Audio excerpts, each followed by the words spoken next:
Primera de Crónicas, capítulo 21, del verso 1 en adelante.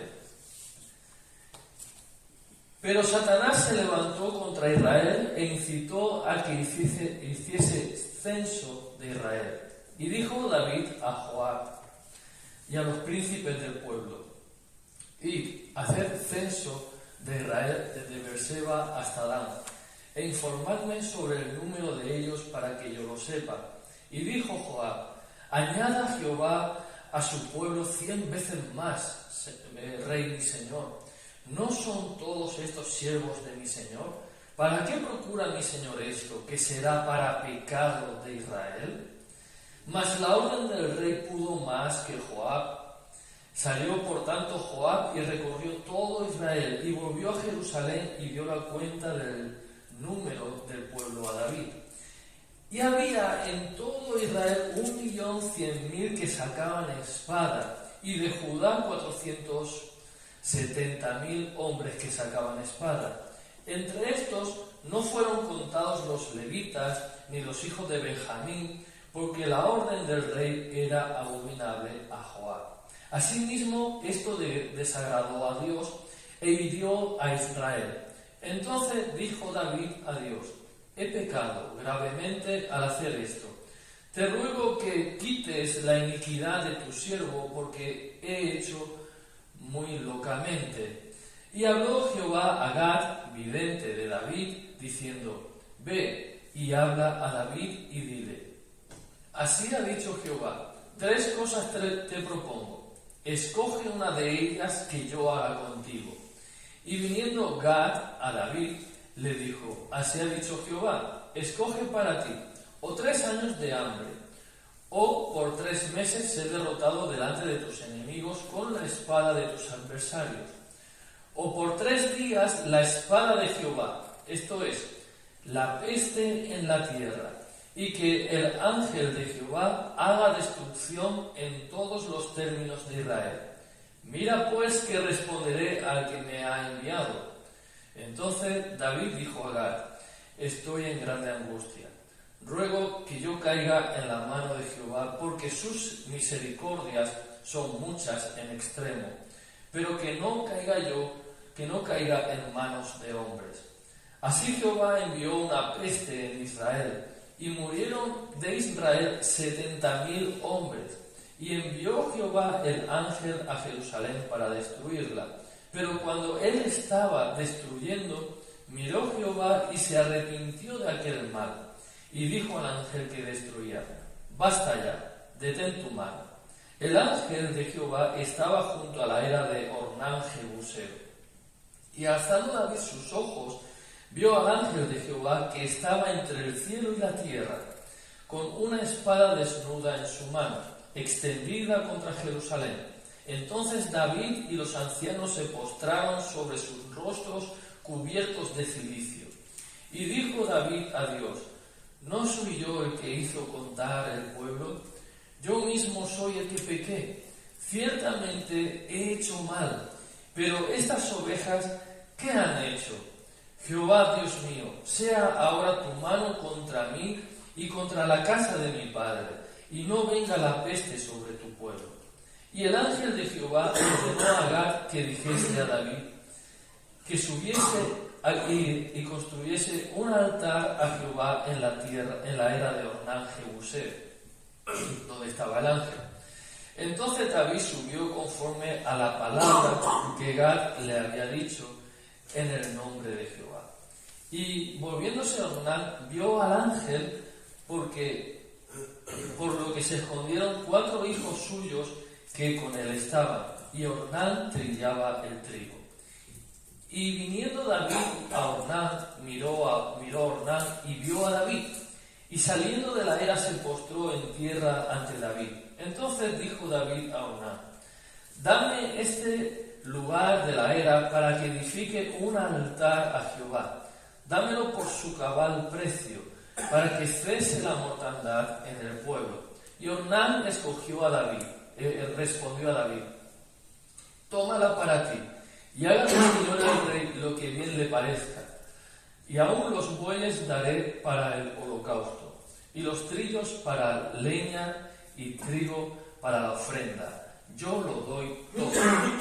Entonces el rey David dijo a Ornán: no, sino que efectivamente la compraré por su justo precio, porque no tomaré nada para Jehová, lo que es tuyo, ni sacrificaré holocausto que nada me cueste. Y dio David a Ornán por aquel lugar el peso de 600 siclos de oro.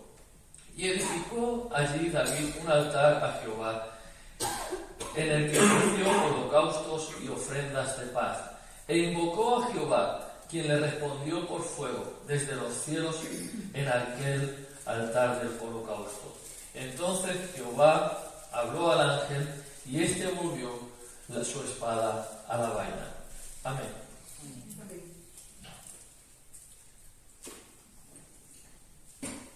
Esta misma historia se encuentra en 2 de Samuel, capítulo 24.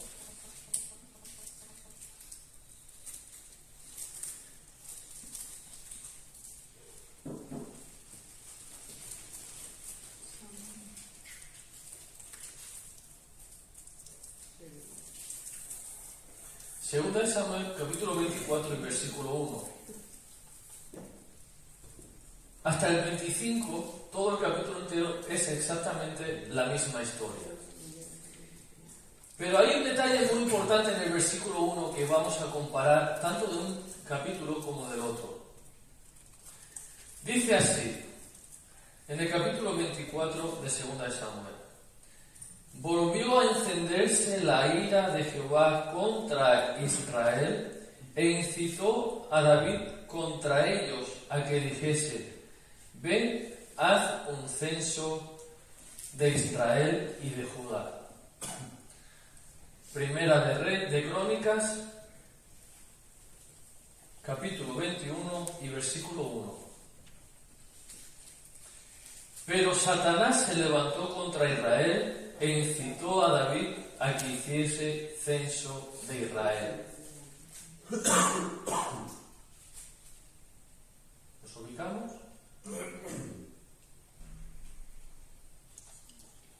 Pero Satanás se levantó contra Israel. ¿Quién se levantó aquí?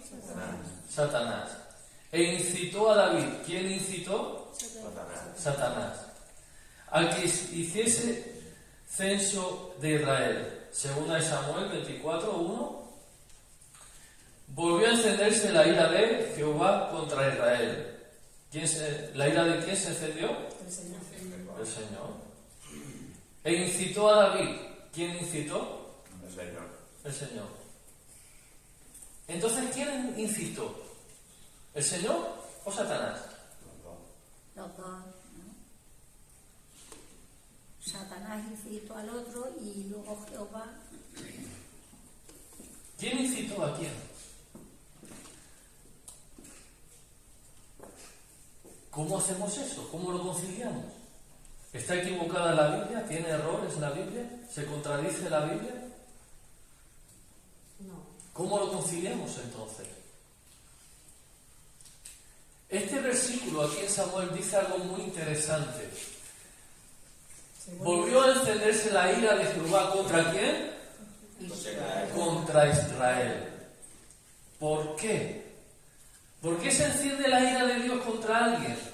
¿Contra una persona, un pueblo, una nación? ¿Por qué? Porque es desobediente. Gracias, Fran.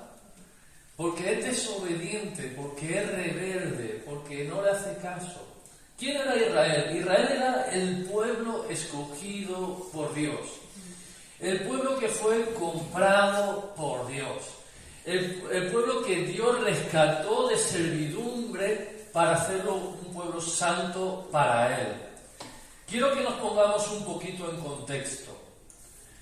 Cuando en el tiempo de la esclavitud alguien compraba a un esclavo, lo libraba de un señor, pero lo hacía esclavo de sí.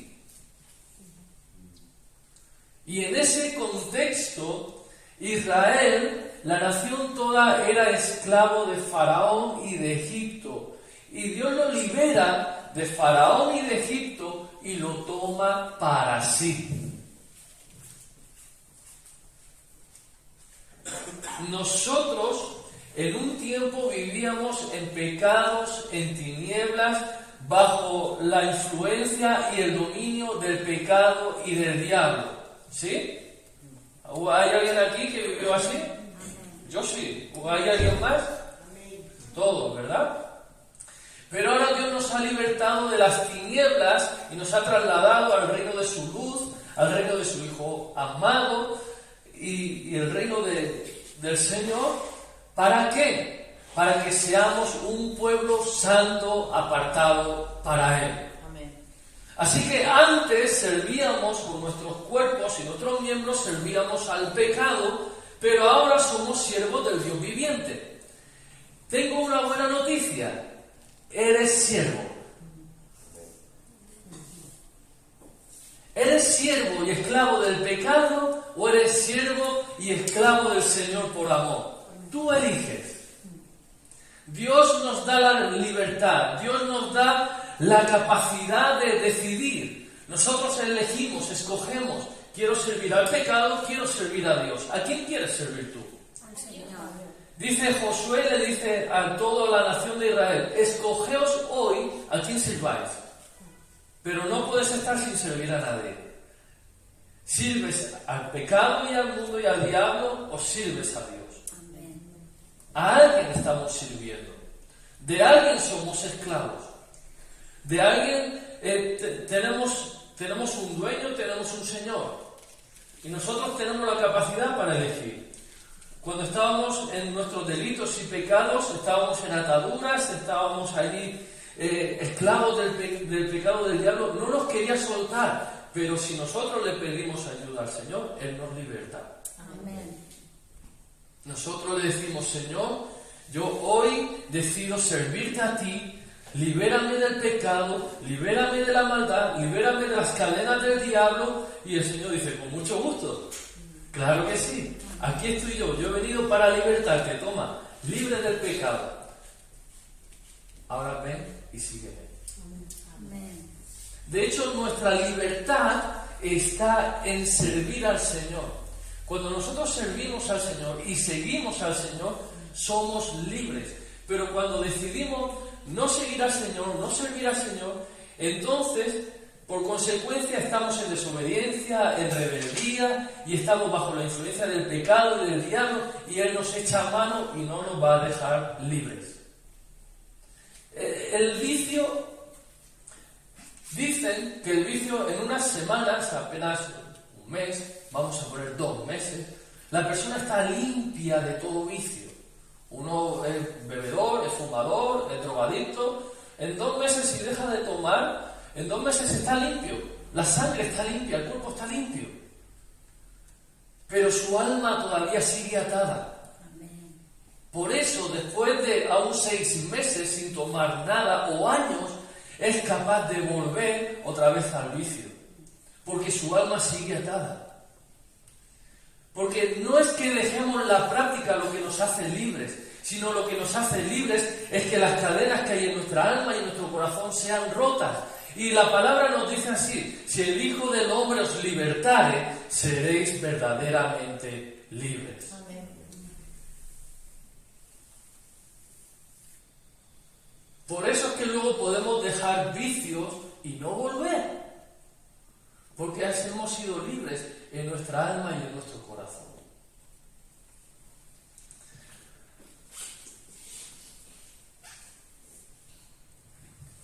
Así que Dios está enfadado contra Israel. Algo ha hecho Israel. No nos dice que ha hecho Israel. Pero cuando miramos la trayectoria de Israel, había mucha desobediencia, mucha rebeldía, mucha idolatría. Mucho. Se volvían a los dioses y a los ídolos que tenían las naciones de alrededor y hacían muchas cosas muy mal. Y había un lugar donde tenían que llevar los sacrificios, los holocaustos y las ofrendas, y ellos sacrificaban y ofrecían en muchos lugares también. Por las montañas, bajo de los árboles, por ahí por donde las apetecía. Es decir, como no había mandado Dios. ¿Cómo hay que hacer las cosas? Como Dios manda. Qué dicho popular más verdadero, ¿eh? Como Dios manda. ¿Quién es el jefe? El Señor. ¿A quién hay que hacerle caso? Al Señor. ¿Cómo hay que hacer las cosas? Como Dios manda. Así que la ira de Dios se enciende contra el reino, se enciende contra toda la nación. Y ahora incita a una sola persona, al rey David, para que haga algo para poder castigar a todos. Hay algo que me llamó mucho la atención mientras estaba leyendo el libro de Reyes y de Crónicas. Es que cuando Dios quería hacer algo, levantaba a un rey que tuviera la condición para eso. Me explico. Dios quería castigar a la nación y levantaba a un rey malo, que tenía un corazón malo, que era desobediente y rebelde a Dios. Y entonces Dios castigaba a toda la nación. Ahora Dios quiere bendecir la nación y entonces levanta a un rey conforme a su corazón, que hace las cosas como a él le agrada. Entonces bendice a la nación. ¿Pero por qué quiere Dios castigar a la nación? ¿A quién se le castiga? Al desobediente y rebelde. A ese es el que se le castiga. No se le castiga si no hay una razón, si no hay un motivo. Entonces, la nación le daba motivos, le daba razones a Dios para castigarlo.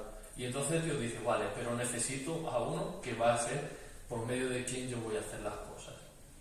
Y entonces levantaba un rey con unas características en su corazón para eso o para lo otro, para bendecir o para castigar. Y aquí en esta ocasión usa también al rey David. En esta ocasión Dios no estaba enfadado con David, Dios estaba enfadado con la nación entera. Y dice, pues ya, hasta aquí, estoy harto. Aquí yo tengo ya que castigar a esta nación porque no para, no aprende. Tengo que darle. Y entonces incita una persona, una. Pero no es cualquier persona, es el rey. Otra vez aquí vuelvo a hacer énfasis. Nuestras decisiones tienen un alcance que benefician o perjudican a nuestro entorno, dependiendo de quién seamos y en dónde estemos. No es lo mismo tu decisión y la mía que la decisión del alcalde de la ciudad, que la decisión del presidente de la Generalitat o el presidente del gobierno. No es la misma decisión. La decisión de cada uno tiene un alcance. Yo puedo equivocarme y puedo hacer mal aquí en la iglesia, en la congregación, puedo hacer daño a mi familia, puedo hacer daño en la ciudad. El alcalde va a hacer más daño en la ciudad que yo, seguramente, o que usted. Pero el de la Generalitat puede hacer daño a toda a Alicante, Valencia, Castellón, a toda la comunidad. Y el presidente de la nación a toda la nación. Pero yo no tengo culpa, pero las decisiones de aquel me afectan y a ti también. Y eso lo tenemos que tener en cuenta. Nuestras decisiones afectan a nuestro entorno. Dependiendo del nivel de responsabilidad que tengamos, afecta más o menos. Si David e Iván se equivocan, el mal será menor, seguramente. Pero si nos equivocamos nosotros, tomamos una mala decisión, será peor. Ahora, volvemos aquí. Incita a David para castigar a toda la nación. Pero Dios, dice la palabra, dice que Dios no tienta a nadie. Cuando nosotros seamos tentados, que no digamos que hemos sido tentados de parte de Dios, porque Dios no puede ser tentado, ni Él tienta a nadie. Entonces vemos en Primera de Crónicas, capítulo 21, Gina, por favor. Primera de Crónicas, capítulo 21. Entonces vemos que Satanás se levantó contra Israel.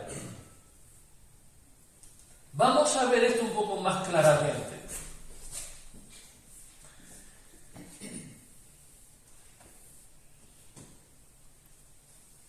En Crónicas, donde estamos, Segunda de Crónicas, capítulo 18, un poquito más atrás,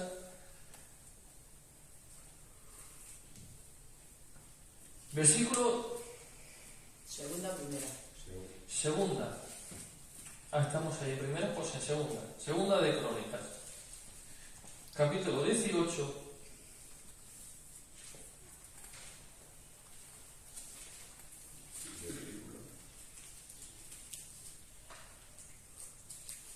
Y versículo 18 al 22. Entonces él, está hablando del profeta, dijo: oíd pues palabra de Jehová. Yo he visto a Jehová sentado en su trono, y a todo el ejército de los cielos, y todo el ejército de los cielos estaba a su mano derecha y a su izquierda. Y Jehová preguntó: ¿quién inducirá a Acab, rey de Israel, para que suba y caiga en Ramot de Galaad? Y uno decía así y otro decía de otra manera. Entonces salió un espíritu que se puso delante de Jehová y dijo: yo le induciré. Y Jehová le dijo: ¿de qué modo? Y él dijo: saldré y seré espíritu de mentira en la boca de todos sus profetas. Y Jehová dijo: tú le inducirás y lo lograrás. Anda y hazlo así. Y ahora, dice el profeta a estas personas: he aquí Jehová ha puesto espíritu de mentira en boca de estos tus profetas, pues Jehová ha hablado el mal contra ti. Aquí vemos la conciliación. Dios determina hacer un mal sobre su pueblo, pero Él no va a hacer el mal. Y busca a quien haga el mal. Pero sus ángeles, sus servidores, no van a hacer el mal. Uno dice de una manera, otro dice de otra. Y no consigue, no hay manera de incitar para que vaya este hombre y tome una mala decisión. Entonces, ¿qué es lo que hace? Aparece un espíritu, un demonio, un espíritu maligno, se presenta delante de Dios. ¿Se acuerdan con Job? ¿Quién habló con Dios para que quitarle todas las cosas a Job y para traerle una enfermedad? Fue Satanás.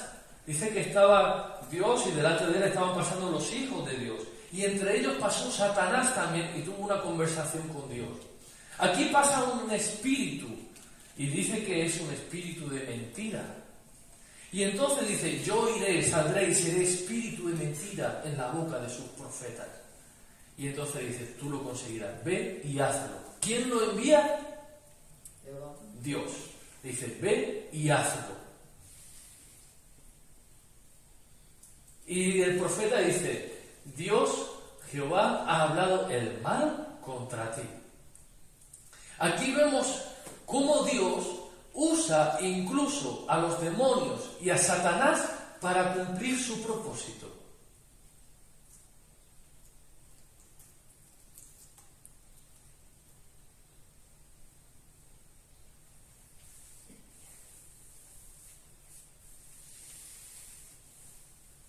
Dios tiene un plan. Dios quiere realizar algo y lo va a realizar y va a usar a quien haga falta. Ahora,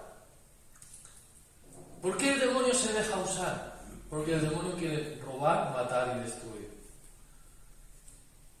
Si Dios le permite que destruya a mucha gente del pueblo de la nación de Israel, el Satanás dice: bien, por fin puedo tocarlos.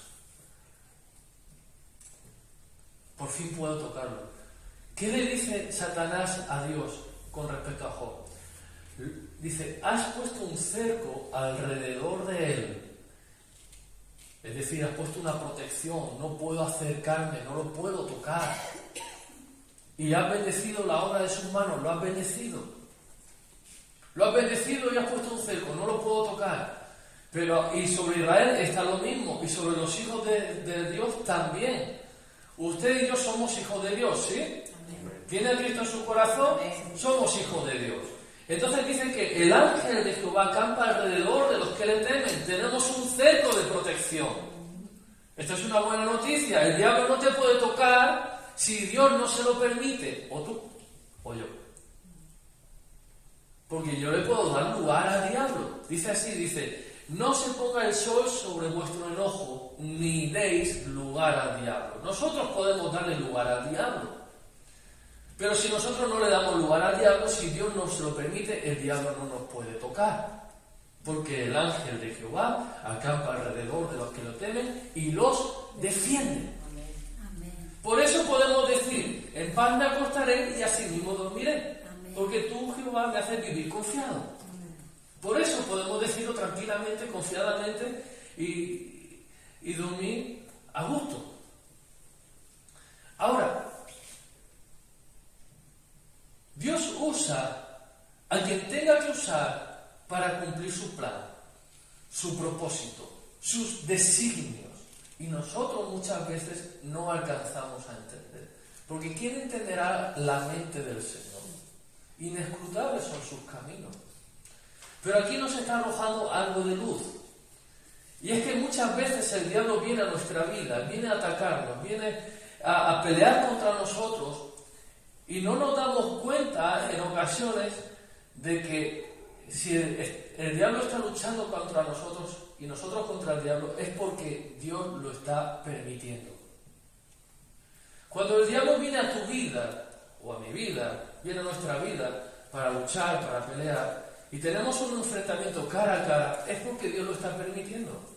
Porque Dios tiene control de todas las cosas. A Él no se le escapa nada. Y para tocarte a ti y a mí, el diablo tiene que pedirle permiso a Dios. Esto lo vemos en Mateo. Lucas, vamos a Lucas. Lucas capítulo 22 y versículo 31. Es cuando la noche en la que Jesús va a ser entregado. Y entonces Simón le dijo también al Señor: Simón, Simón, he aquí Satanás os ha pedido para zarandearos como a trigo. ¿Ven el siguiente versículo? Pero yo he rogado por ti que tu fe no falte, y tú, una vez vuelto, confirma a tus hermanos. Ahí es cuando le está diciendo: hoy me negarás 3 veces. Tú darás tu vida por mí, hoy me negarás 3 veces. Y le dice eso: Satanás os ha pedido para zarandearos. Por eso luego cuando se retira a Getsemaní, se lleva consigo a Pedro y a otros 2 también y le dice: orad para que no entréis en la tentación. Orad y velad que no entréis en la tentación. Ahora, ¿por qué permite Dios que sean zarandeados los discípulos? No iban a por Jesús. El sacrificio no era de Jesús. Quien tenía que morir en la cruz no era Él. Pero Satanás pide que los discípulos sean zarandeados. O sea, tú fíjate, qué atrevimiento, qué osadía Satanás. Se presenta delante del trono de Dios y tiene una audiencia con Dios. Quiero los discípulos, déjame que los zarandee un poquito esta noche. Qué osadía, ¿no? Y Dios no se lo niega. Vaya, Dios no se lo niega. Dios le permite al diablo que zarandee a sus discípulos. Locura. ¿Me dejas que vaya a zarandear a tu hija? No.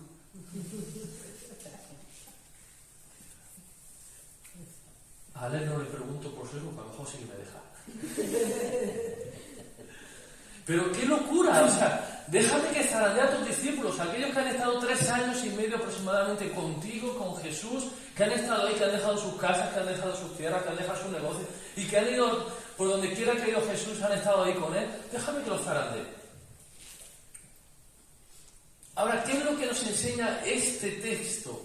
Nos enseña que lo que Dios quiere quitar de nosotros es la paja para dejar el grano desnudo. Quitar las apariencias de religiosidad, de confianza en el Señor, quitar la apariencia para dejar realmente lo que es la fe, si hay. Y lo vemos como quiero hacer un énfasis. Versículo 31, por favor. Al 31. ¿A quién le dice el Señor? A Simón. Simón Pedro. ¿Sí? ¿Estamos de acuerdo de que Simón es Pedro? Sí. Vale, gracias. Pues ahora vamos a una de las cartas de Pedro. Vamos a Primera de Pedro capítulo 1 y versos 5 en adelante.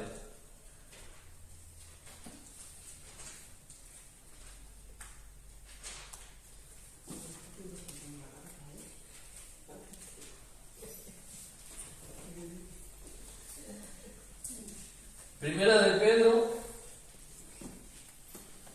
capítulo 1 versos 5 en adelante.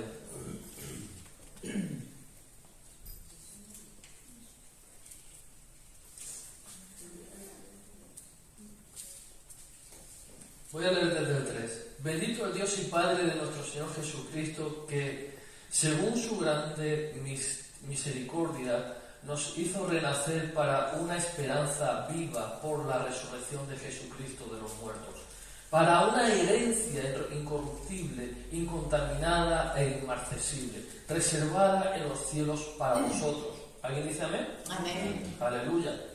Que sois guardados por el poder de Dios mediante la fe, para alcanzar la salvación que está preparada para ser manifestada en el tiempo postrero, en lo cual vosotros os alegráis. ¿Nos alegramos en el día de la salvación cuando Él venga? Amén. Nos alegramos. Gloria al Señor. ¿Alguien dice gloria al Señor? Gloria al Señor. Aleluya. Él viene y viene pronto. Está aquí a las puertas.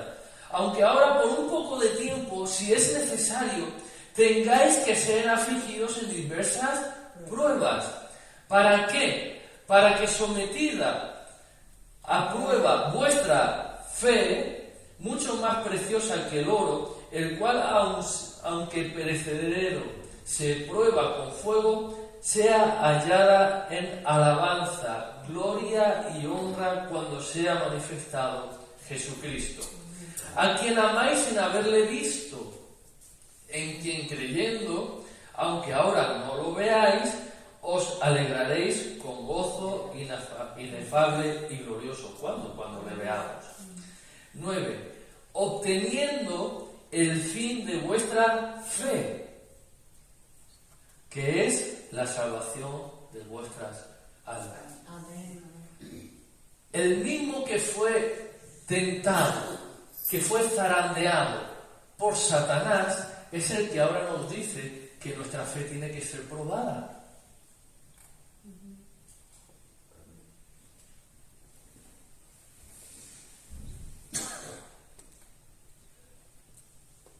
Él nos dice que nuestra fe tiene que ser probada, porque el oro se prueba y nuestra fe es más preciosa que el oro y que las perlas preciosas. Tiene que ser probada.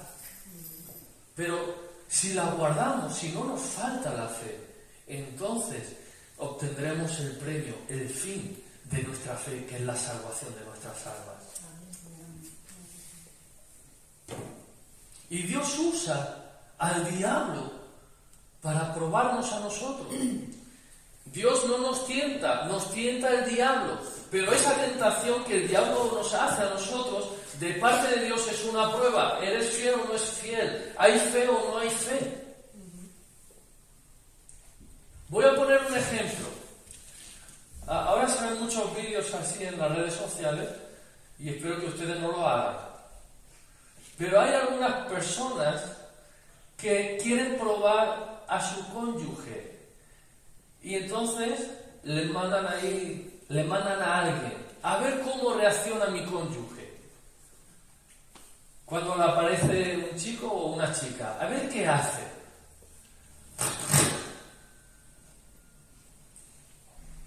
A ver qué hace. Y entonces, en ese momento, la persona está siendo puesta a prueba. El cónyuge no está tentando a la persona, sino es un extraño quien está tentando. ¿Sí? ¿Me estoy explicando? Voy a intentar ponerlo un poquito más claro. Pero mandado por la... Sí, saco la pila.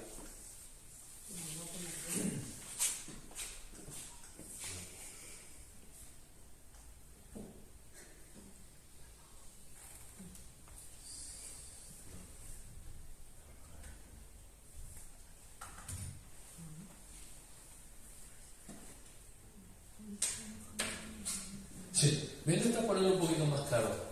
Voy a definir un poquito. No quiero que nadie se ofenda, simplemente por el ejemplo. La mujer quiere probar a su marido y quiere probar si su marido es fiel o no es fiel. Y entonces la mujer contacta con una mujer extraña, ajena al matrimonio, para que tiente a su marido. Y entonces viene la extraña y se insinúa al marido. No es la mujer quien se está insinuando, es una extraña quien se está insinuando. Para él es una tentación con la extraña, pero con respecto a su mujer es una prueba. Su mujer está probando a ver si es fiel o no es fiel, mientras que para el hombre es una tentación. ¿Me voy con la extraña o me permanezco fiel a mi esposa? ¿Qué es lo que voy a hacer? Y eso es lo que de alguna manera a veces hace Dios. A veces no es Dios quien busca a alguien, a veces sí, busca a alguien, como hemos leído. ¿Quién incitará a acá para que vaya a tal sitio y allí caiga y muera? O a veces es el mismo enemigo que dice, oye, déjame que vaya y que pruebe a tu gente, a ver si es fiel o no es fiel.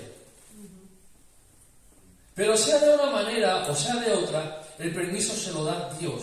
Y si Dios no le da permiso, no hay nada que hacer. Amén.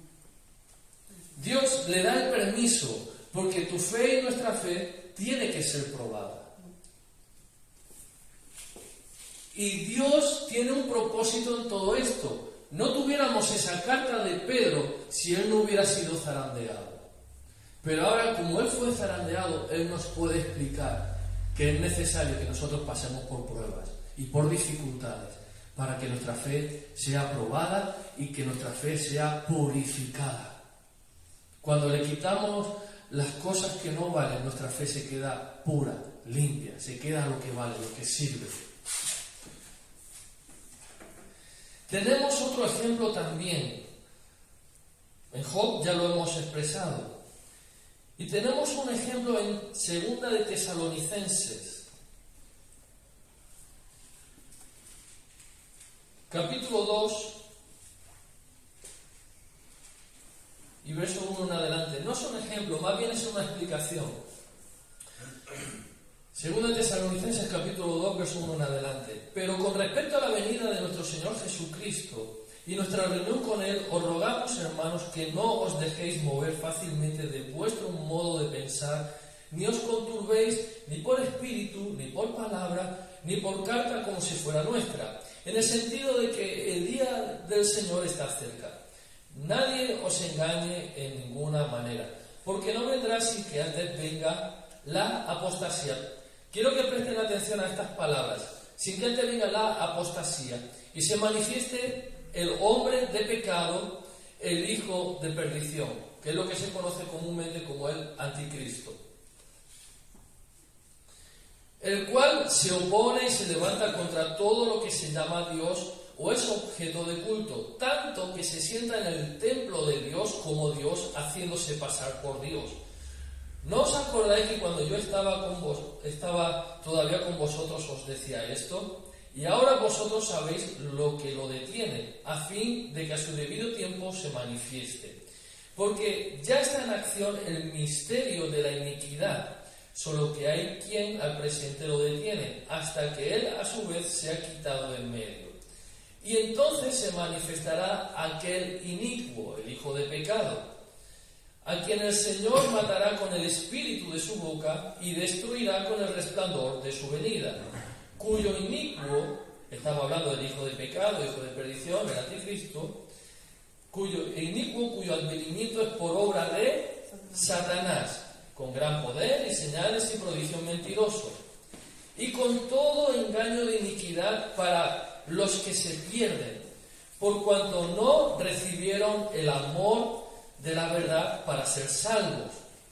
O sea que el Evangelio es predicado, el amor de Dios es predicado a toda la criatura, pero no todos lo creyeron, no todos lo recibieron, ¿sí?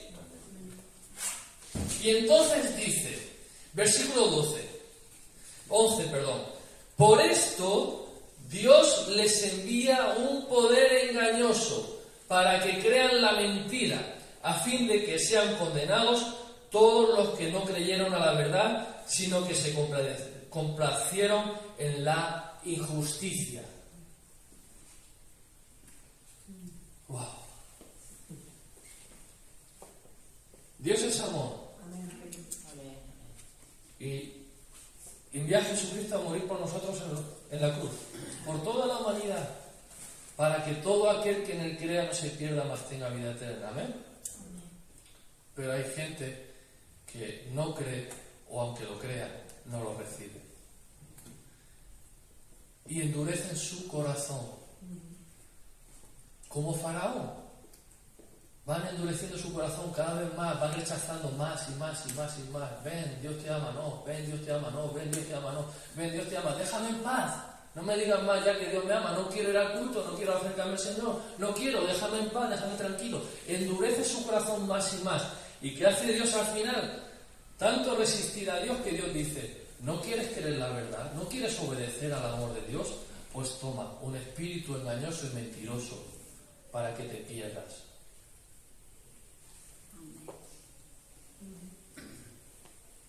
Dios en su misericordia es paciente para que todos procedan al arrepentimiento y se salven, hasta que su paciencia llega al colmo, al límite. ¿Se acuerdan de la tierra de Canaán? Dios le dice, esta tierra es para ti y para tu descendencia. Te la voy a dar a ti, a Abraham, a Isaac, a Jacob. Pero todavía no, porque su pecado no ha llegado al colmo. Aún no, porque su pecado no ha llegado al colmo. O sea, les está dando tiempo de que se arrepientan, tiempo de que cambien, pero su pecado va creciendo y va en aumento. Cuando llega a ese límite, entonces cae. Lo mismo pasa con las personas si endurecemos nuestro corazón. Llega un momento que Dios nos está dando paciencia, Dios nos está dando misericordia, Dios nos está dando días de vida. Cada respiración que Dios nos da es una oportunidad de que nosotros nos humillemos delante del Señor, le pidamos perdón y que nos volvamos a Él de todo corazón. Pero si endurecemos nuestro corazón y resistimos al amor de Dios y a obedecer el amor de Dios, entonces llegará tiempo en el que nuestro corazón estará tan endurecido que Dios dice, como no quieres obedecer al amor de la verdad, entonces piérdete. En ese momento es como si Dios dijera, sea tu voluntad. ¿Te quieres perder? Ahí tienes.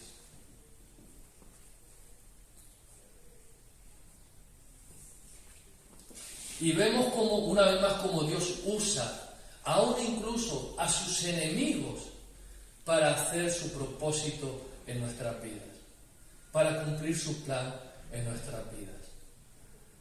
Ahora vemos un detalle en Primera de Crónicas, capítulo 21, en la historia del rey David, en esa historia que hemos leído. Y es que cuando David ve el mal, entonces él hace dos cosas. Primero, se humilla delante de Dios y le pide perdón a Dios. He sido yo que he pecado. Perdóname.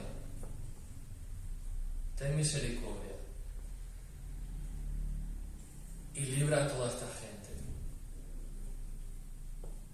Si me tienes que culpar, si me tienes que hacer algo a mí, házmelo a mí. Yo soy el responsable. Asume responsabilidad. ¿Quién dio la orden de hacer el censo?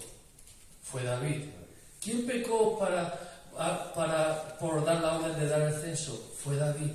Él asume su responsabilidad y dice, he sido yo que he pecado, deja a los demás y que la culpa, el castigo sea sobre mí y aun si quieres sobre la casa de mi padre, pero dejas a los demás, por favor, libéralos. Asume responsabilidad y como él no puede pagar por su pecado, se humilla delante de Dios, de quien sí tiene poder para perdonar.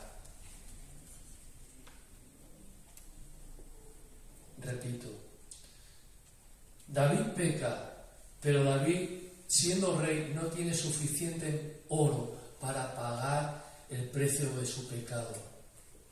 Y entonces se humilla delante de Dios, quien tiene poder para perdonar pecados. Amén.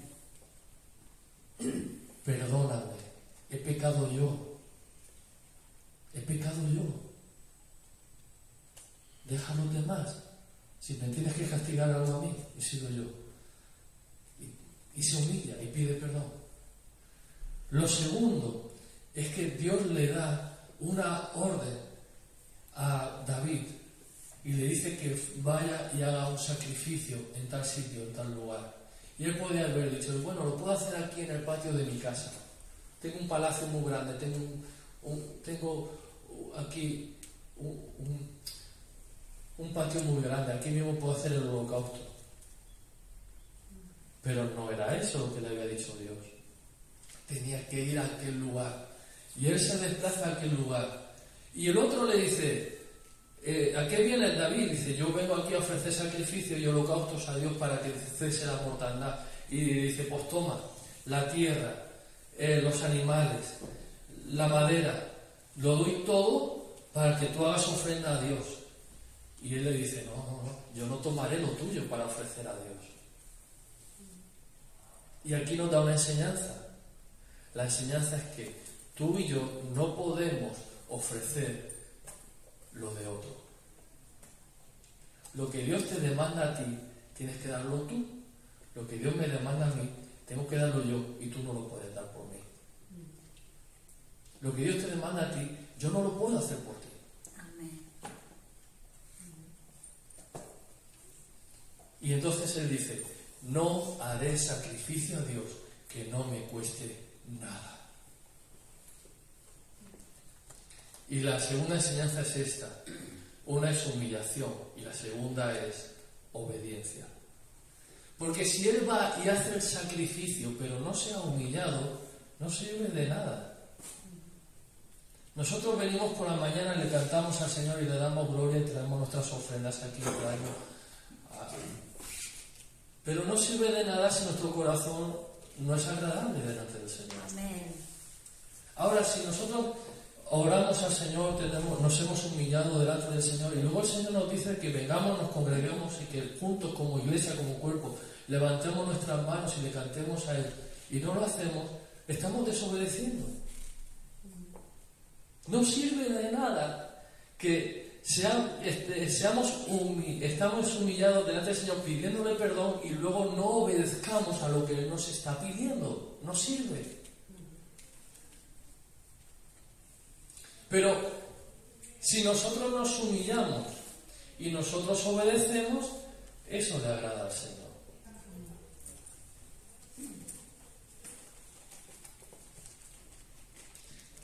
Entonces tengamos esto presente siempre.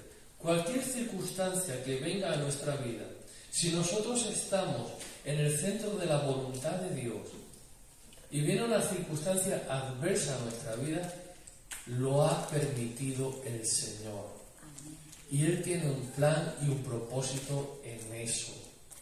Y lo mejor que podemos hacer, como dice Pablo, es examinarnos a nosotros mismos. Para que si tenemos que ser castigados, seamos castigados por el Señor y no juzgados y condenados por el mundo. Pero si Dios nos castiga y nos reprende, dice que somos bienaventurados, porque Dios al que ama, corrige y castiga, como el Padre a su Hijo. Amén. Y entonces dice que no somos bastardos, sino que somos hijos, porque al Hijo se le corrige, al extraño no. Así que la enseñanza de esta mañana, lo que Dios nos quiere hablar en esta mañana es Dios tiene control de todo. Amén. Y aún usa a sus enemigos para cumplir el propósito de Dios en tu vida y en mi vida, para limpiarnos, para purificarnos, para fortalecer nuestra fe, para purificar nuestra fe, para que nosotros luego podamos enseñar y ayudar a otras personas con respecto a la fe, para que tengamos plena confianza de que Él tiene control en todo y que nada se escapa de su dominio. Y por consiguiente, por consecuencia, todas las cosas acontecen para bien a los que aman al Señor. Porque yo sé los planes que tengo para ti, dice el Señor, planes de bien, de paz y no de mal. Amén. Para que tengáis el fin que esperáis. El fin que nosotros esperamos es que seamos más santos, más justos, más perfectos, más como Él, y alcancemos a agradar su corazón y seamos salvos y estemos siempre con Él, lo más cerca posible de su corazón. Y eso es lo que Dios usa, un montón de circunstancias para llevarnos a ese lugar. Amén. Así que no sé lo que estás viviendo esta mañana, no sé lo que estás pasando, no sé qué es lo que tienes, pero si estás pasando una adversidad, estate por seguro que Dios lo ha permitido, Amén. pero Dios tiene control. Ahora tú asegúrate de estar en la voluntad del Señor. Examínate, si tienes que pedirle perdón al Señor de algo, pídele perdón, humíllate y obedece lo que te diga. Amén. Vamos a cerrar los ojos.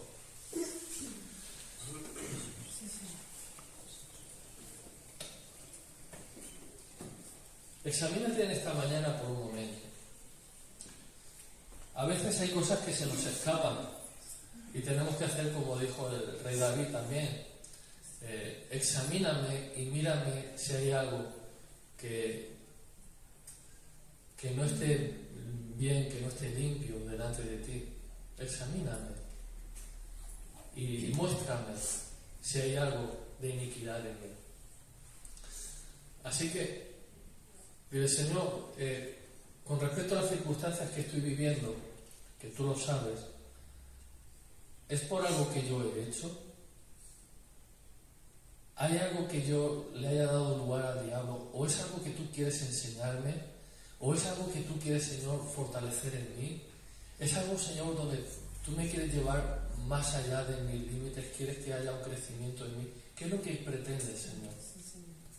¿Pretendes fortalecer mi fe en Cristo? ¿Que me agarre a Cristo como nunca antes? ¿Qué es lo que estás pretendiendo, Señor? Y a lo mejor le puedes decir también, Señor, no sé cuál es el plan que tienes en esto, en mi vida, pero yo me agarro a ti, me aferro a ti, Señor, y no me suelto. Tú eres mi Dios, mi luz, mi guía y mi salvación. Tú eres mi esperanza y mi roca. Y a mi lado quedarán 1000 y a mi diestra 10.000, pero yo en ti estaré confiado y seguro, Señor. Señor, yo permanezco en Cristo, yo me agarro a ti, yo sigo permaneciendo fiel y yo decido seguirte a ti. Te elijo a ti, te escojo a ti. Y como dijo el Señor Jesús, cuando oréis, orad así: Padre, y líbranos de entrar en la tentación. Líbrame de pecar, porque tuyo es el reino y el poder para salvar. Padre, yo te doy gracias por tu iglesia aquí presente, por todos y cada uno de ellos, Señor. Y te pido, amado Dios, que tú vengas sobre cada uno trayendo salvación, redención, fortaleciendo la fe, trayendo sanidad, liberación, restauración, Señor, levantando el ánimo caído, levantando, Señor, al herido. Y te pido, Padre Celestial, que no nos falte la fe, que no nos falte la fe. Y te pedimos que nos libres, nos ayudes a resistir al diablo, a humillarnos delante de ti, Señor. Y que podamos, Señor, ser cada día más como tú. A ti sea la gloria, la honra, el imperio y el poder por los siglos de los siglos. Amén. Amén y amén. Amén.